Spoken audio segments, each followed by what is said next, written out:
Happy trade deadline day, everybody, and also part 2 with Neil from the Devil's State of Mind podcast. Still more in store, so buckle up. You're Locked On Devils, your daily podcast on the New Jersey Devils. Part of the Locked On Podcast Network, your team every day. Hi, this is Bryce Salvador, and you're Locked On Devils with Trey Matthews. Stepped up, nailed it. Brodor's got the puck. What a shot. The Devils win the Stanley Cup. Alrighty now, what is up, New Jersey? Welcome back to the Locked On Devils podcast here on the Locked On Network. I'm your host, college hockey play-by-play announcer, and also Devils writer for Pucks and Pitchforks, Trey Matthews. Happy trade deadline, everybody, or not happy trade deadline, depending on which team you are. But it is the trade deadline, so a little later in the afternoon, we're going to see which New Jersey Devils players will continue playing at the Prudential Center in Devils sweaters and which players will be on the move. And we'll see if my predictions, Christie's predictions, Matthew Zader's predictions, or Neil's predictions, which, by the way, we are doing a part 2 crossover from yesterday's episode. So if you haven't checked that out, please pause this podcast and give it a listen. But we'll see all the predictions, if they will come true or not. We'll see which players are on the move, whether it be in Vancouver or whether it be in New Jersey. We've already been seeing some moves being made by the Philadelphia Flyers and also the Florida Panthers. Really sad for the Flyers. Really not really, but still, you got to feel somewhat sympathetic towards their organization because the writing was on the wall. They lost their longtime captain. But this is not Locked On Panthers or Locked On Flyers. This is Locked On Devils, and we're going to see what the New Jersey Devils do later in the day. And by the way, before anything happens, I just want to give a disclaimer. I am recording this episode March 20th, early Sunday morning, and this will be published on Monday morning in case anything happens in the New Jersey Devils organization at any point during Sunday. Just giving that disclaimer, just like I said, in case anything does happen. So just putting that out there. This is early Sunday morning that I am doing this recording, and this goes live on Monday. Just that disclaimer. Okay, so like I said, I am going to do a part 2 crossover with Neil from the Devil's State of Mind podcast. Basically, we left off with me asking the question saying, is it possible the New Jersey Devils could get maybe a first-round draft pick from Pavel Zacha? Today's episode, we're going to continue with our discussion, and he's also going to bring up towards the end of the episode what the situation is for Mackenzie Blackwood, and could he possibly be on the move for the New Jersey Devils, because this story is still developing. It's still relatively new. Mackenzie Blackwood apparently switched agents, and that's usually never a good sign. We already know that he was in some hot water early on in the season, before the season even started, because, he was recovering from his heel surgery, and also he was one of the few Devils players to refused to get a COVID shot. He eventually came around, but still, according to Neil, that kind of caused some turmoil. But anyway, I don't want to spoil anything. Save that for later in the episode, but just giving you guys a heads up, part 2 today, and we'll see what happens with the Devils organization come Monday afternoon. So I guess when this episode goes live, we'll see what happens later on in the day, and we'll see if any predictions come true. We'll see if the New Jersey Devils completely change their roster, or if it's going to remain the same. Most likely it's going to remain the same, but let's see if they're able to get maybe a solid backup goalie. But we'll see what happens. And before we bring in Neil for part 2's crossover, I want to give you guys the first and second live read this morning. The first one comes from our friends at Built Bar. So this is usually the time of year that I pretty much have given up on my New Year's resolutions, but not this year. I'm sticking to my resolution to eat right, thanks to Built Bar. It almost feels like it's not really a resolution because I actually enjoy eating them. Have you ever tried the Puffs? If you haven't, you're missing out on one of Built Bar's best tasting protein bars. Puffs are the first ever protein-infused marshmallow. They're fluffy, they're marshmallowy, they're not just a protein bar, they're a treat, and they're covered in 100% real chocolate. Puffs are a fan favorite with some incredible flavors: yummy cinnamon churro, coconut marshmallow, banana cream pie. So good, these flavors are going to be your new favorite. All Built Bars are covered in 100% real chocolate, yes, Puffs included. Low calorie, high protein. Replace that candy bar with these. They are better. A typical candy bar can be anywhere from 200 to 300 calories. Most Built Bars contain 130 calories, 4 grams of sugar, 4 net carbs, and 17 grams of protein. Compare that to a candy bar, which again, and the difference is night and day. They have mint brownie, coconut almond, and new this month, white chocolate cookies and cream. They are all delicious, and they're all flavors all the time coming out. If you think a flavor might be good, they'll make it, and it'll be delicious, and it'll be good for you. I don't know how they do it, but they always make it work. So the offer is go to Built.com, use promo code LOCKED15, and you'll get 50% off your order. Again, use promo code LOCKED15 for 50% off at Built.com. And now the second live read comes from our friends at BetOnline.net. So it's that time of year again as college basketball's tournament is finally upon us. From the latest odds, contests, and players props, BetOnline.net is the number one source for all your sports betting needs and info. Can you believe that I have a 99% bracket despite me missing a few picks? I'm doing amazing right now in March Madness. So BetOnline remains the best spot for all your sports scores, podcasts, and news this season. And it's not just basketball. BetOnline is your continued source for all your sports wagering information needs, including live betting and favorite Vegas casino games. Head to the website today or use your mobile device to learn more about the trends in action. BetOnline, where the game starts. Please remember to gamble responsibly and visit our friends at Locked On Bets for all your sports betting needs there as well. Okay, time to talk to Neil from the Devil's State of Mind podcast for part 2 of our crossover. Take it away. Yeah, I could see what you mean by there. And going back to what I was talking to Matthew Zader of the Hockey Writers, I just said, I'm sorry, but Brock Besser, me giving up a first-round draft pick, you're absolutely right. This draft class is nothing special, but still, that first-round draft pick could be used for artillery in another set deal that could give us something a little bit better. But but the thing I'm looking at is just like Brock Besser, he's going to be a restricted free agent at the end of this year. So it's just like, can you convince him already to sign long-term with the Devils or just jump aboard ASAP? So it's just like, that's the one thing that I'm just not willing to risk a first-round draft pick for the likes of Brock Besser. He puts up solid numbers, and I think he would be a big help on our second line. Or if you want to like spread out the offense a little bit more, put him on the third line. But it's just like I'm just not really willing to give up a first-round draft pick for his services at this time. And then Matthew Zader also said, like, well, okay, what about Holtz? Like, can you give me Holtz for Brock Besser? I'm just like, Holtz is off limits. Off limits. I said unless you're getting somebody like Patrick Kane in return, Holtz is off limits. Holtz is off limits. Period. Yeah, so it's just like, we'll trade any prospect not named Mercer, not named Hughes, and not named Holtz. And not named Ball either. Not Kevin Ball either. Kevin Ball is not going anywhere either. I would. Any other prospect is negotiable, negotiable, but like those prospects we just listed, most likely off, unless you. And going back to like Quinn Hughes, look, I know it's a long shot that we could trade for him or something like that. That is completely like in fantasy land. That is the I can't talk right now. The definition of silly season. Yeah, it is. That's a big that's not going to happen anytime soon.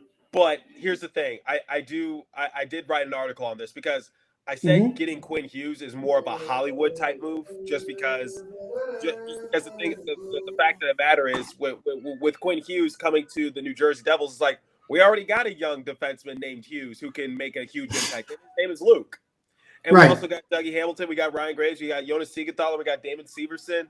Hopefully Ty Smith can turn around. We have a lot of talent on the defensive side of things. We don't need to add Quinn Hughes. And, because one of my colleagues from Pucks and Pitchforks put out this trade scenario, trade Jesper Bratt. The only acceptable trade that he would be down for involving Jesper Bratt, because he says Jesper Bratt is off limits and will not even be entertained in trade discussions. But one of 3 trades that I'll be okay with Jesper Bratt's name being involved in is if we trade Jesper Bratt to the Canucks for Luke Hughes. That is like one, or something like that. And I'm just like, traded away too much offense for Quinn Hughes because we already got that kind of Quinn Hughes production on our team. And Dougie Hamilton could realistically win a Norris Trophy in the next few years. I don't think that's such a hot. Dougie Hamilton will win a Norris in the next 2 or 3 years. I'm telling you that right now. When the team fully gets to where it needs to be, and we have our team that's going to compete, he will be at the forefront of it all. As far as Quinn Hughes is concerned, look, guys. I mean, I hate to break it to you, but Quinn Hughes is not going anywhere unless the Canucks or unless Quinn Hughes decides he's had enough and doesn't want to be there anymore. But they just signed him to a long-term deal, and he's part of their core in the rebuilding phase, and they have a lot of good pieces to build around. Elias Pettersson, Hughes, Horvat, Demko as well. Even Brock Besser, if they do decide to sign him long-term, that could be also why they're trying to shed salary, because maybe they are trying to have enough to give Brock Besser a long-term deal. I would say to a lot of people that I would lean more towards Besser's going to get that long-term deal from Vancouver than anything else. And I do think that there will be plenty of other options via trade or free agency for this team to get better. And Brock Besser is not the be-all and end-all when it comes to moves. And as far as Jesper Bratt getting moved, you're going to have to do better than Brock Besser or Quinn Hughes to get me to move Jesper Bratt right now, because he is too valuable on this team. And like you mentioned just a moment ago, Trey, you're replacing offense with more defense. And we have enough defense on the back end now and also in our farm system that we need to focus more on offense and certainly goaltending as well. So that would be the way that I would look at it. Yeah, and here's something that could give you a false sense of hope. Quinn Hughes is not projected to be an unrestricted free agent until the year 2026, whereas Jack Hughes will be an unrestricted free agent not until 2030. So we're talking 4-year differential. And if all goes well with Luke Hughes, maybe the Devils will also sign him to an extension if they see some promise in him. Right now, he's showing that promise at the University of Michigan. He should have played for Team USA, but that's a discussion for another time. But so, you know, while I do feel as though trying to get all three Hughes brothers onto the roster is a Hollywood move, you know, because that's what I just feel as though it is. It's just, you know, it would be beneficial for the media because, and maybe it'll get us on ESPN or SportsCenter, like all three Hughes brothers playing on the same team. You know, that doesn't happen in sports too often. Like, you know, I remember the Stahl brothers. There was like 4 of them, and all of them played in the NHL. PK Subban, they have PK Subban has 2 brothers. Like, you know, one of them plays in the NHL, the other plays in what, the AHL, ECHL, ECHL, East Coast, ECHL. So you know, like, you know, there's obviously brothers throughout the entirety of sports, but it's just like, how often do you get to have your brother play on the same team as you, or like 3 of them at least? So I feel as though that would be a Hollywood type move. Get us on ESPN, it'll get us on SportsCenter, but at the same time, it's just like, it's not going to really benefit us in the long term. But at the same time, I'd said it is still possible, but don't get too deep with it, because that can hurt our team. That can hurt us going forward. Wait until 2026 and we'll see what happens. But, you know, 2026, that's 4 years from now. I don't know what's going to happen to me in 4 years, quite honestly. So I don't know what's going to happen to the Devils in 4 years. But True. Possibly trade Jack Hughes because we have no because the end site is nowhere to be seen. Could be, but at the same time, I'm not going to jump to conclusions on that. But overall, it's just like, let's talk more about like realistic trade scenarios for the Devils. So, so at the beginning of the show, we talked about Pavel Zacha. We talked about Damon Severson. We talked about who else? Jimmy Vesey. Like, there's just PK Subban. There's so many players that could possibly be on the move for the Devils come to Monday. However, it's not looking likely. It's not looking promising that PK Subban will be going anywhere. My prediction, I said on the show, I predict that PK Subban will be a New Jersey Devil after Monday. They will not terminate his contract, and they'll just wait until free agency and just say, we're not extending you. That's my prediction. And Damon Severson, I would say until next year. Maybe because he doesn't look like he wants to, plugging Fitzgerald for his services. But he's an under the radar type of player. That's how we found him. He was originally signed to a PTO deal. He tried out, and he was able to do big things for us. Yeah, I mean, you look at, first of all, as we mentioned before, the Devils don't really have a whole lot of options when it comes to selling. I mean, we're at that point where a lot of the guys that we have them on multi-year deals that, we don't have to worry about too much. At least this offseason, we don't have to, make a whole lot of different moves. And we really, look, at the end of the day, there's always the possibility that the Devils could do literally nothing by the time Monday at 4 p.m. comes along.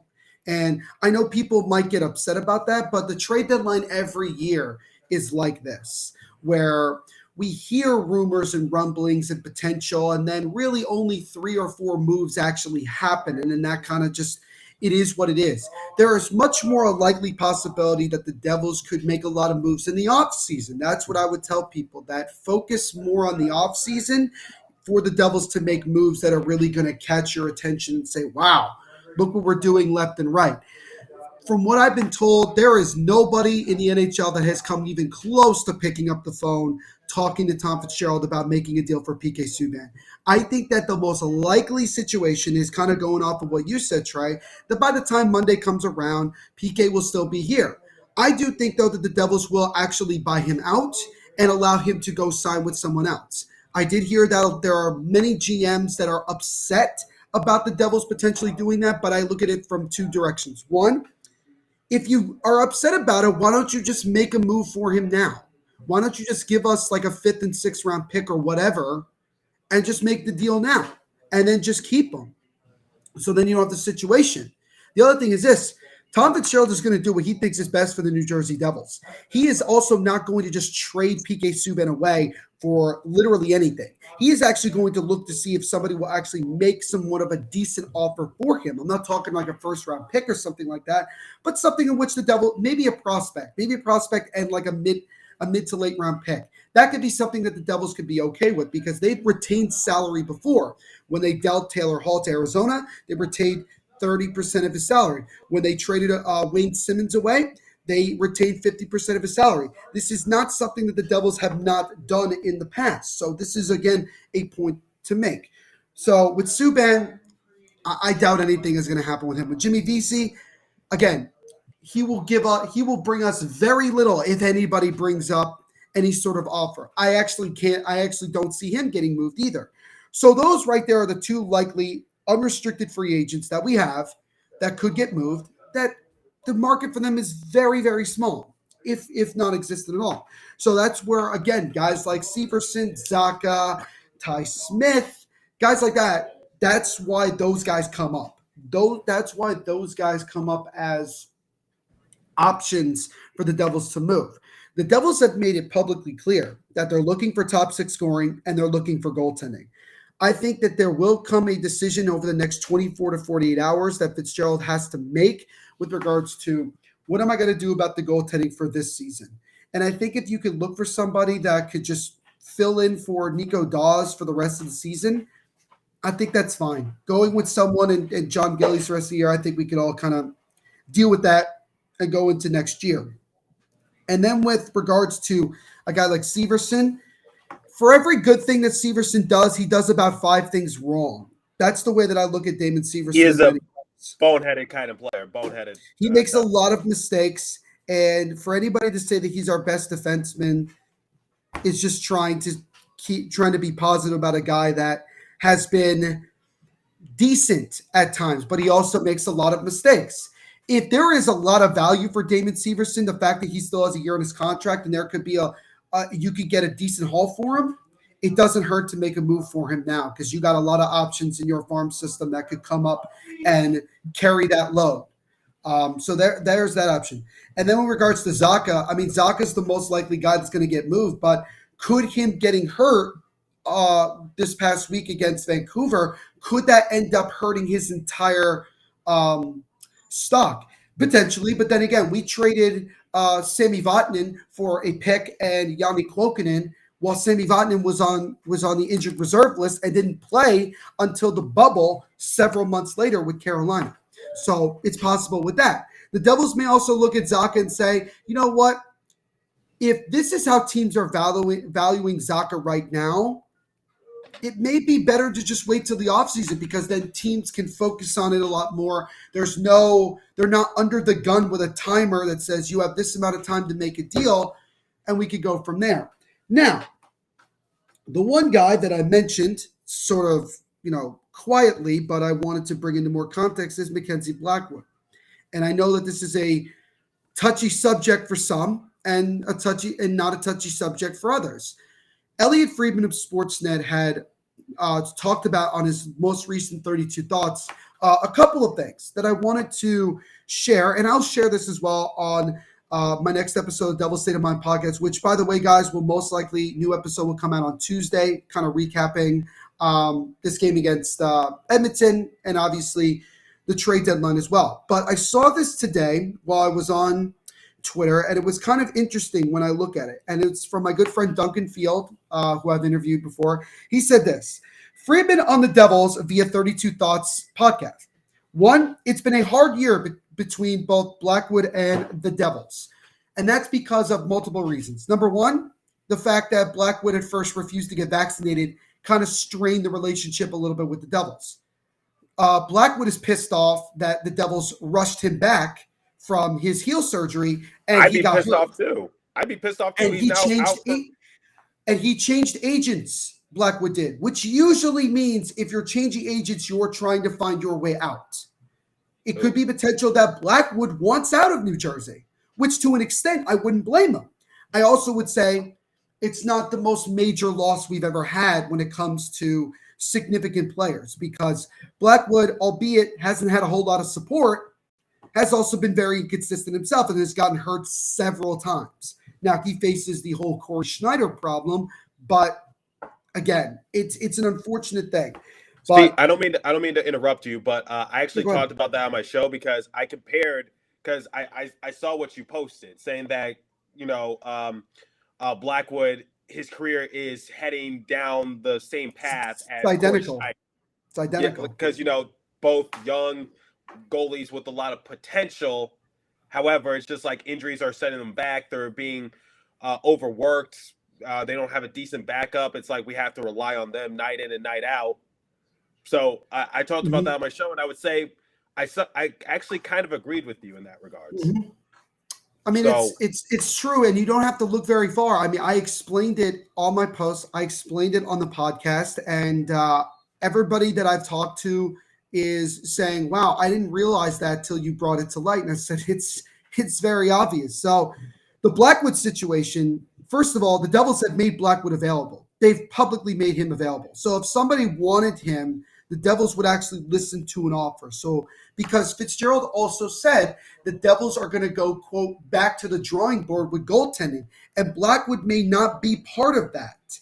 They may decide that, you know what, we've tried so many different things. It's not working out. He's not happy. We're not happy. It may be the better part of valor to just end that relationship and move forward with a different direction. That could be something. But that was the first part.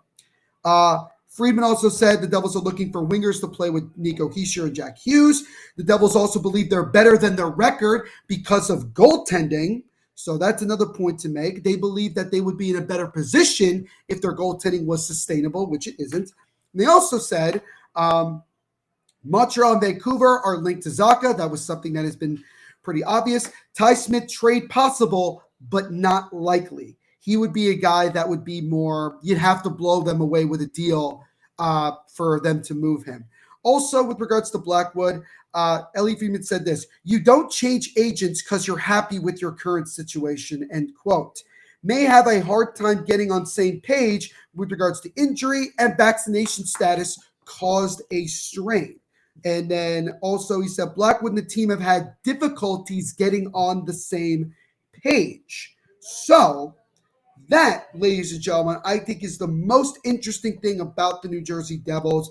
I know Greg Wyshynski of ESPN, who I've had the pleasure of interviewing on my podcast.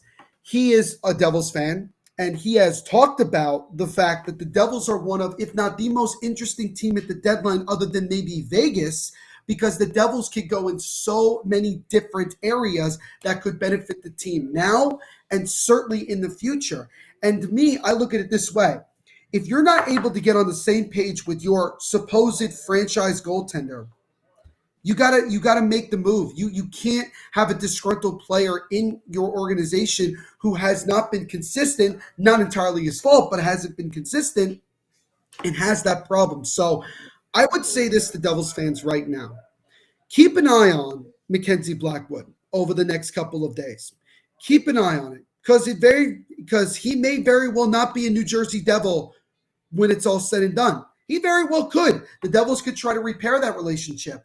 But if he is not being able to stay consistently healthy, then I can't see it. I can't see that. And Blackwood becomes one of the more intriguing players from the goaltending market because he's still young, making a very low amount of money.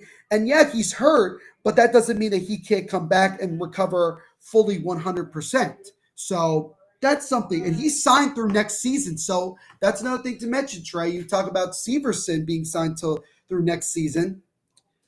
If you get a good value for him now, you might as well make the move now. And the Devils need to come to the decision at one point or another, what are we going to do long-term about goaltending?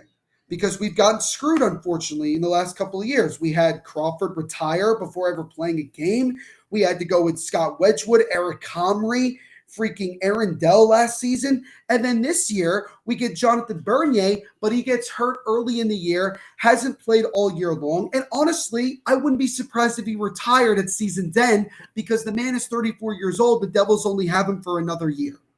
And then you have the fact that we have played Scott Wedgwood. We let him go. We've had to play Nico Dawes, Akira Schmid. We had an emergency backup goaltender local to the area that had to suit up for a game. And now we have John Gillies playing with Nico Dawes. And this is the most consistent we've had in the entire season. So if you're going to go off of what Fitzgerald is saying about going back to the drawing board, Mackenzie Blackwood is a guy that very well could be on the move as a very surprising move, either at this deadline or in the offseason. So that's something to keep very much in mind. But the Devils are most likely, if they're going to do anything at this deadline, are most likely going to be buyers. That is the honest truth. Other than that, I see the Devils doing absolutely nothing at the deadline.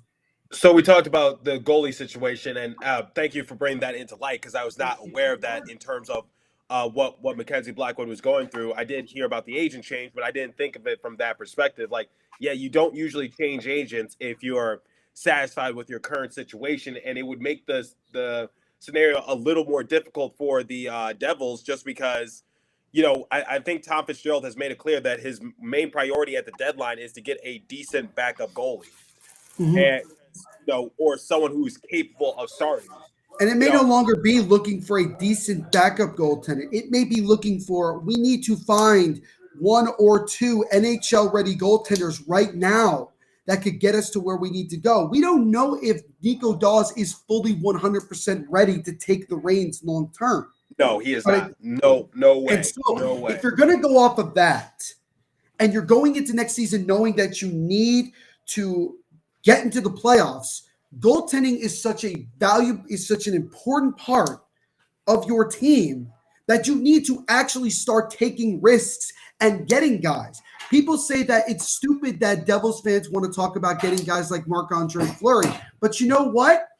Fleury, despite his age, and that's always a big concern, did win the Vezina Trophy last year, okay? And he has won several Stanley Cups. If he wants to come here, if, that is a big if.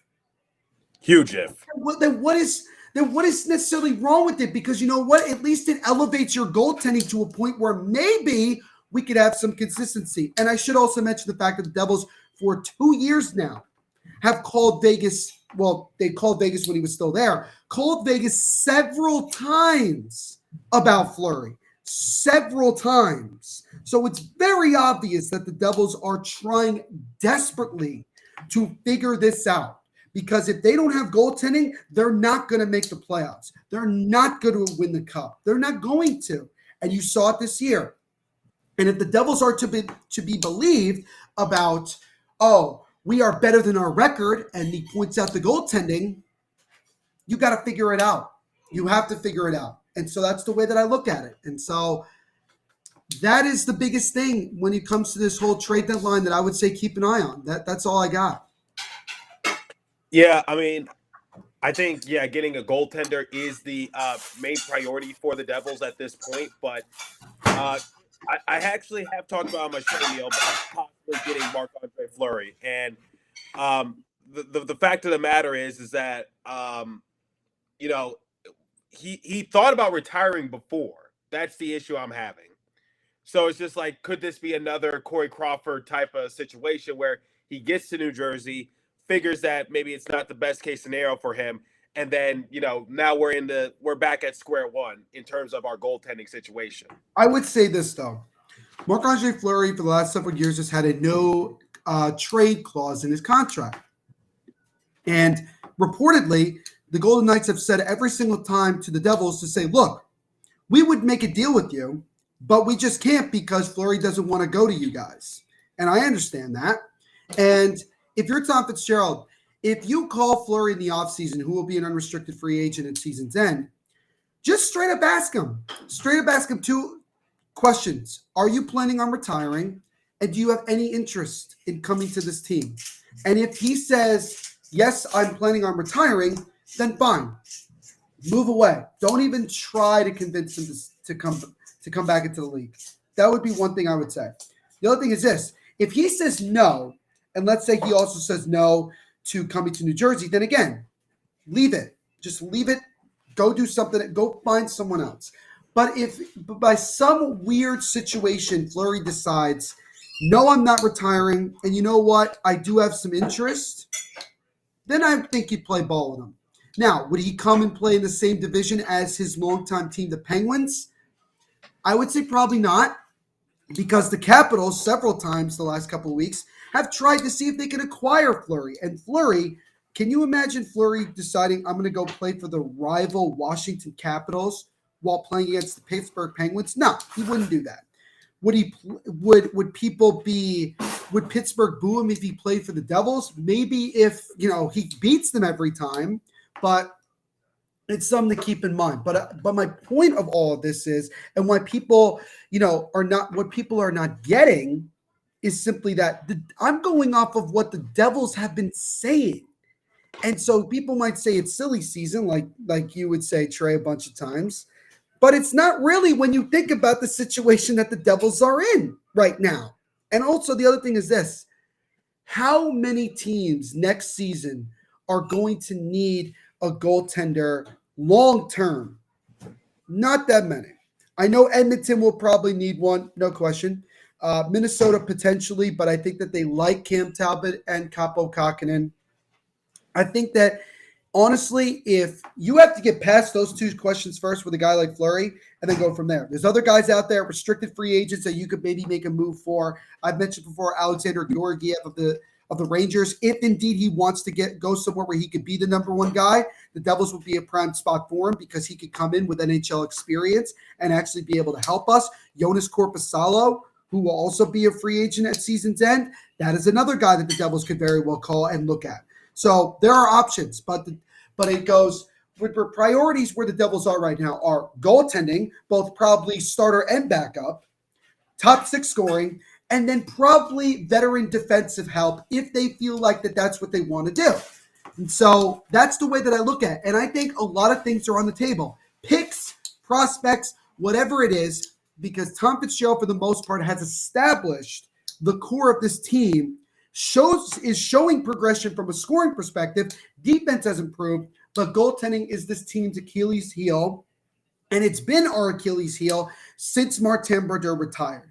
Just calling it like it is, even though I do believe that Corey Schneider was one of the better goaltenders during his prime in New Jersey. He just had no help whatsoever, and so that's the unfortunate part for him. But bottom line is simply this, ladies and gentlemen. The Devils need goaltending. I don't care where you get it from. You need to do extensive research on every single guy that you think is possible as an option, including the goaltenders you have in your system and a disgruntled Mackenzie Blackwood. But if Blackwood is upset and doesn't want to be here in New Jersey anymore, you might as well make a move and move him now, because he probably has a lot of value for a guy that's making just under $3 million for the rest of this season and next year. And then he'll be a restricted free agent. I just wanted to leave it on that because I have to get ready for a live watch along today. I'm actually doing the Devils game today, so I'll be talking. I appreciate you. We talked all things Devils. We talked about trade deadline. We talked about the overall structure of the team, the future of the team, goaltending situation. You bring a different light of perspectives every time we do these crossovers. Neil, do you have any final thoughts before we close up? Just simply, guys, new episodes every single Monday and Thursday, covering New Jersey Devils State of Mind podcast. You guys can find it wherever you listen to podcast episodes. Follow us on Twitter at Devils State, Instagram at Devils State of Mind, and like us on Facebook as well. And also make sure to go check out the Hockey Podcast Network YouTube channel, where we do live watch alongs covering every team in the NHL. You guys can go check me out right now. I'll be on there doing the Devils game against Edmonton. So that should be, I would like to hope that it would be a fun time, but you never know with this team. But make sure you guys go subscribe to that. We're almost at 1,300 subscribers, so let's do that. Also, guys, as a favor to me, please go like and subscribe to the Locked On Devils podcast YouTube channel. Trey is almost at 100 subscribers, so let's get him there. For anybody who supports the Devils State of Mind podcast, go and support my good friend Trey Matthews and his YouTube channel and his podcast as well. I'd really, really appreciate it, guys, 100%. Other than that, it could be a very busy trade deadline. It could be a dud. I guess we'll see by the time Monday at 4 o'clock hits. My money's on dud, probably. Dud. I just don't think the Devils have any room to be making a deal. But Neil, thanks for taking the time to do this. Everyone, check out his podcast, The Devil's State of Mind, and remember, doing a giveaway if I get to 100 subscribers by April 1st. So let's see what happens. I know Neil's the king of doing giveaways, so listen to him. All right, Neil, once again, thank you for taking the time, and we hope to see you real soon. Absolutely. I will be back on whenever you need me, my friend. Once again, thanks to Neil from the Devil's State of Mind podcast. Make sure you guys follow his podcast as he gives his opinions on the New Jersey Devils. Also, check out his Brooklyn Nets podcast as he recently just got that one going. So, once again, guys, happy trade deadline day. We'll see what happens to the Devils organization. You guys are going to hear my opinions afterwards. So, really looking forward to it. It can be exciting, but at the same time, it's also nerve-wracking because you don't know what your team is going to do. For the Devils, I've said it many times, they're not in a position to be sellers, but they're not in a position to really be buyers as well. Maybe they'll be buyers in a sense. They try to find a diamond in the rough, but we'll see what happens. Once again, thanks for listening to my two-part crossover with Neil from the Devil's State of Mind podcast. I really appreciate it, buddy, once again. And as for today's episode, that's all the time I have for you guys. So thanks for listening. Continue to stay safe. Have a wonderful day, New Jersey. Go Devils. And I'll catch you guys in the next episode. Thanks for listening once again.